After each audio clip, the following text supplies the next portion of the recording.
Bienvenidos de regreso a Biblia y Teología con el Dr. Larry Trotter.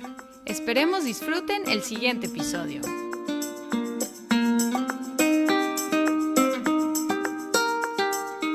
La última línea de Habacuc 2 es: pero el Señor está en su santo templo, calle delante de él toda la tierra, lo cual parece una buena conclusión a este libro de Habacuc. Pero tenemos otro capítulo, y en este capítulo tenemos la respuesta de Habacuc en oración a todo lo que Dios ha hablado con él en los primeros dos capítulos. Aquí Habacuc deja de argumentar con Dios y empieza a orar a Dios. Junto con 5 salmos, este capítulo se llama una oración y está relacionada con el profeta Habacuc, probablemente escrita por él.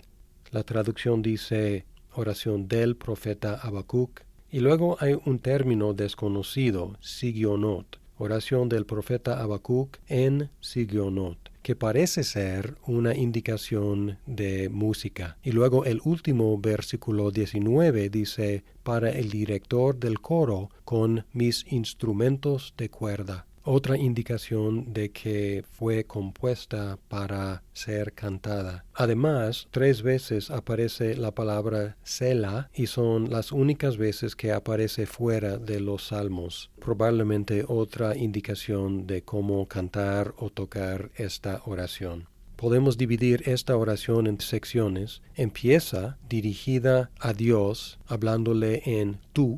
Es en el versículo 2, y luego hay un reporte acerca de la venida de Dios, y se refiere a Dios en tercera persona del singular, Él, y luego hay una oración dirigida al Señor acerca de su conquista, regresando a dirigirse directamente a Dios en tú. Así que tú, versículo 2, Él, versículos 3 al 7, tú, versículos 8 al 15, y luego hay una respuesta de Habacuc en los versículos 16 al 19 en yo. Así que tú, él, tú, yo. La primera sección, tú, en el versículo 2 dice: oh Señor, he oído lo que se dice de ti y temí. Aviva, oh Señor, tu obra en medio de los años. En medio de los años, dala a conocer. En la ira, acuérdate de tener compasión.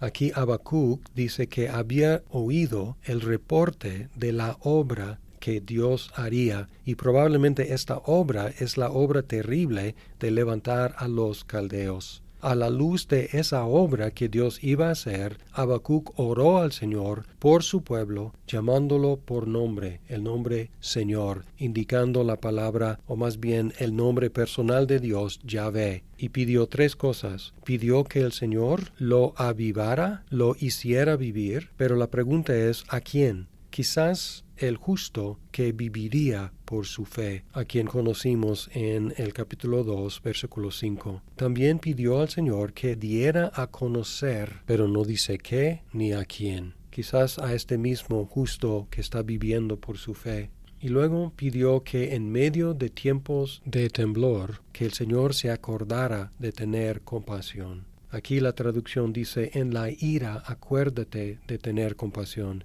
pero igual podríamos traducir como está traducida esta palabra en 7 y 16, en medio de temblor, probablemente la venida de los babilonios, que Dios se acordara de su misericordia, su compasión. Y luego la sección de Él, hablando de la venida de Dios. Y aquí hay imágenes de la venida de Dios desde el Egipto hasta la tierra prometida.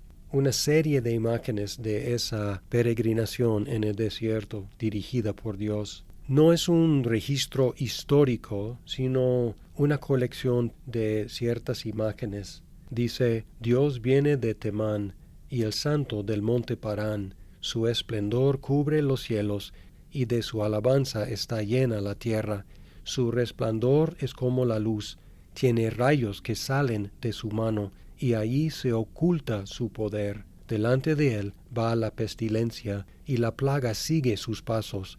Se detuvo e hizo temblar la tierra, miró e hizo estremecerse a las naciones. Sí, se desmoronaron los montes perpetuos, se hundieron las colinas antiguas. Sus caminos son eternos. Bajo aflicción vi las tiendas de Cusán. Temblaban las tiendas de la tierra de Madián.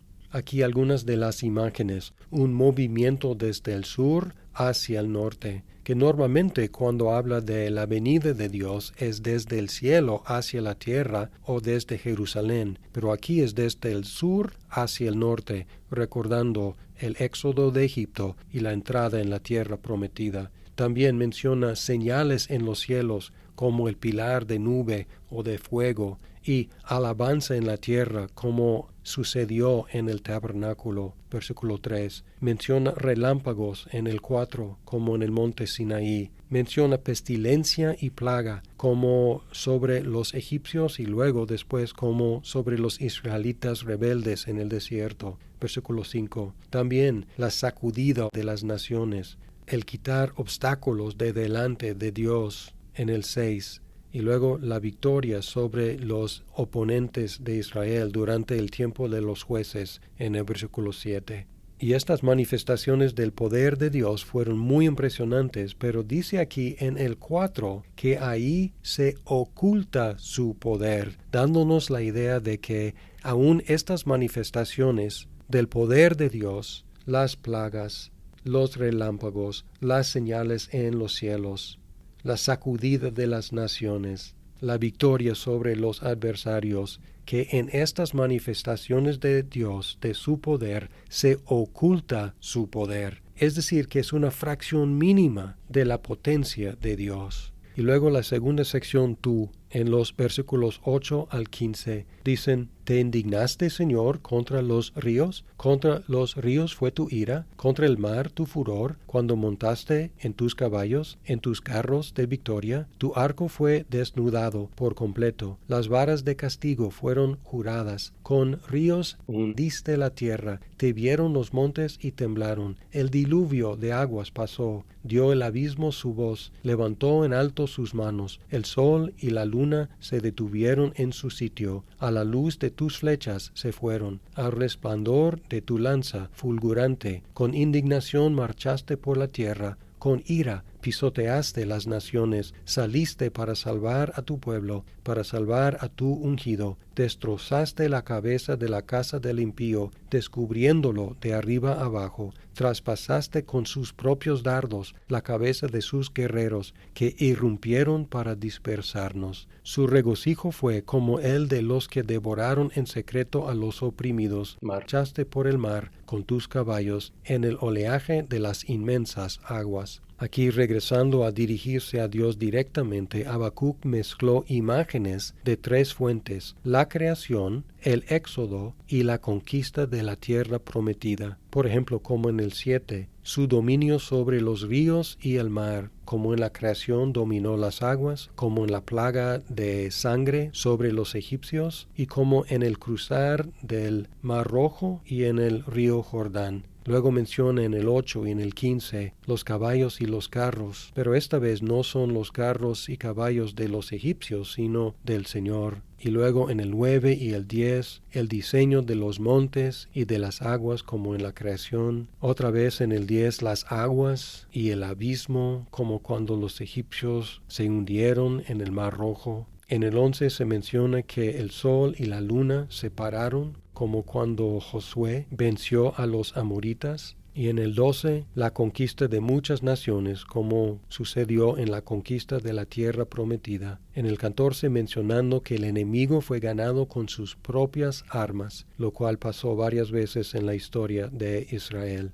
Esta canción es una mezcla de tres canciones que encontramos en el Antiguo Testamento, incluyendo la canción de Moisés en Éxodo 15, la canción de Débora y Barak en Jueces 5 y la canción de David en 2 de Samuel 22. Además de juzgar las naciones, encontramos en esta canción que el propósito del Señor fue salvar a su pueblo y su ungido. En el 13, saliste para salvar a tu pueblo, para salvar a tu ungido. Esta palabra ungido es la que identificamos como Mesías o como Cristo. Y la referencia al Mesías, al ungido, podría ser el rey de Israel, salvar al pueblo, y no solo al pueblo, sino también al rey del pueblo. Posiblemente se refiere a Ciro, el rey de Persia, quien se llama el ungido o el Mesías en Isaías 45:1, y a quien Dios utilizó para conquistar a los babilonios. Rara vez este título aparece en el Antiguo Testamento, refiriéndose a un redentor que iba a venir. Sin embargo, esta idea creció mucho hasta el tiempo de Jesús. Por lo tanto, encontramos aquí una realización de este versículo mucho más allá de lo que podrían haber contemplado en el tiempo de Habacuc. Saliste para salvar a tu pueblo, para salvar a tu ungido. Sabemos que Dios salió para salvar a su pueblo, salió del cielo para hacerse uno de nosotros, para vivir en nuestro lugar, para morir en nuestro lugar, para salir de la tumba en nuestro lugar y para ascender en nuestro lugar. Y este versículo puede traducirse: saliste para salvar a tu pueblo, para salvar a tu ungido o para salvar con tu ungido. Las dos traducciones podrían aplicarse a Cristo. Quizás pensemos que Dios nos salvó a su ungido, más bien salvó por medio de su ungido. Pero cuando pensamos en el hecho de que Cristo murió y Dios lo salvó de la tumba, nos damos cuenta de que Dios salvó a su pueblo por medio de salvar a su ungido de la muerte.